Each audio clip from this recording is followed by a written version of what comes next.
Coach, can you just talk about Ty Jerome's second quarter? I believe it was great. It was great how the crowd got into it. Like, you know, those moments don't happen a lot in the NBA where one guy just gets it going like that, and you just felt like this is crazy. This is Ty Jerome. I mean, no, I love Ty, but geez, it was like a superstar performance. Quite honestly, that's so rare. It's great for the crowd. Obviously, great for our group. Great for Ty. Jalen Tyson obviously is getting the start, playing 37 minutes. What did he bring tonight? Energy, rebounding, almost had a triple double, right? Like he that's the guy we saw in Sarasota in training camp. That's the guy we saw in September when he came here. And I know a little bit of the minutes he had. He hasn't been getting a lot of minutes, and then had the little the injury, and just great to see him play well. Danny. Ty obviously had a career night tonight, and it feels like we've said that four, 5 times in Mm-hmm. the 17 games you guys have played this year. I know Kobe called him the MVP of September before Yeah. training camp started, but what has he been compared to what you expected him to be before this season? I mean, I guess it's the scoring. I think I've said this, but Ty was always a kind of a pass first, setup guy. Cerebral connector, and so the aggressiveness to score, and not only the jump shot, right? I don't know what this shot distribution looks like, but it looks like threes and rim. The way he's finishing is phenomenal. It's just kind of a little bit, out of nowhere, quite honestly, especially for a guy that was, on the shelf last year and injured. How important was seeing this team respond the way it did tonight after Yeah, losing for the first time? especially being down.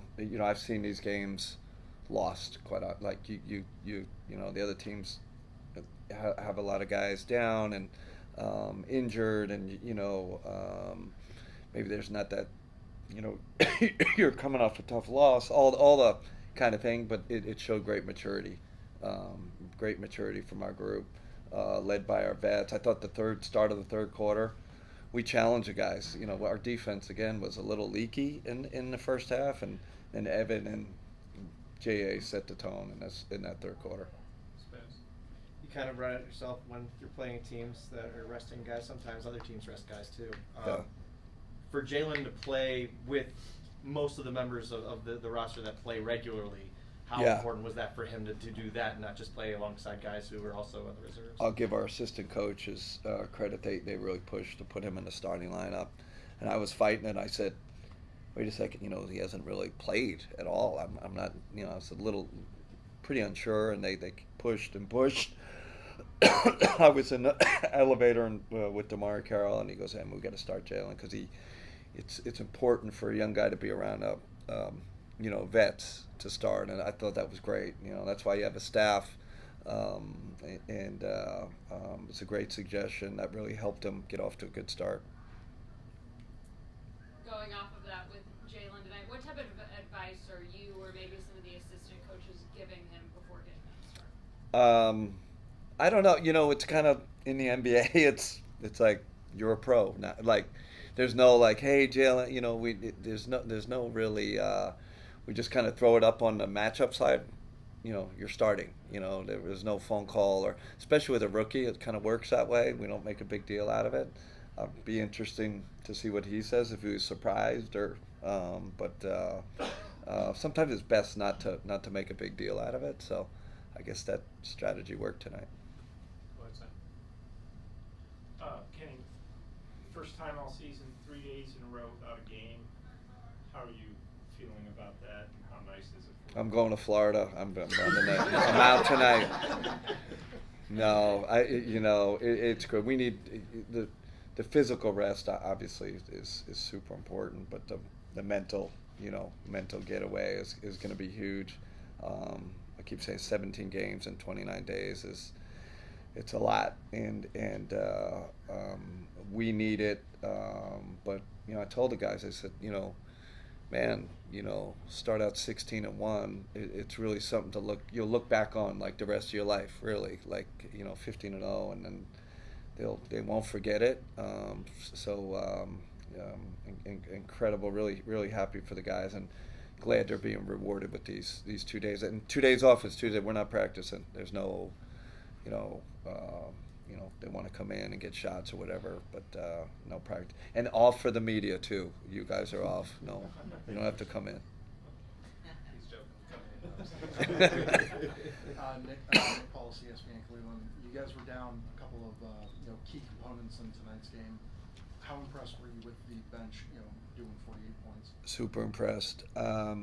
You never know in these. This is an NBA game. They have good NBA players on the other side, and you're never sure. I was nervous as heck before this game. I said I've seen these games lost, like I said, and for them to respond, credit to our development group, right? Because they're development coaching group, because they work with the guys. They're doing a lot of the the stay ready.